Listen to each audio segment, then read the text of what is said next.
და კიდევ ერთი მითი, ვინ იცავდა თბილისი? იმიტომ რომ გავრცელებულია ვირუსულად, ასე ვთქვათ, რომ თბილისი იცავდნენ მხოლოდ იუნკრები.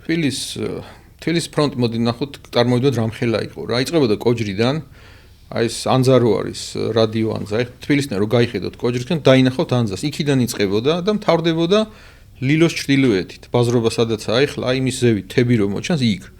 და იუნკერი იყო სულ 136 და ახლა რომელიც ყუათ ყოფილი იტყვის რომ ეს 136 კაცი იდგა ამდენ რავი 20-30 თუ 40 კილომეტრზე და ისინი იცავდნენ თბილისს და 30000 რუსი უტევდა ამათ 350 იყო დაახლოებით ნაცვალი 3 ასეული იყო ყოფილი მომავალი სერჟანტების 1 ასეული იყო მომავალი ოფიცრების პლუს артиლერიო ნაწილი 2 ქვემეხით და მეტყვიამფრქვევების რაზმი და საინჟინრო ნაზმი აი ეს იყო სამხედრო სკოლა და მთლიანად მაგ ფრონტს 10-დან 12000 კაცამდე ამაგრებდა. აქ შედიოდა რეგულარული ჯარიც და რახან სამხედრო სკოლას ვახსენებთ, ვთქვათ, რომ მათთან ერთად იბრძოდა მე-4 ბატალიონის ნაწილი, მე-10 ბატალიონი მთლიანად რეგულარული ჯარის და 4 ბატალიონი იბრძოდა სახალხო გვარდიის. ანუ მარტო არ იყო სამხედრო სკოლა იქ.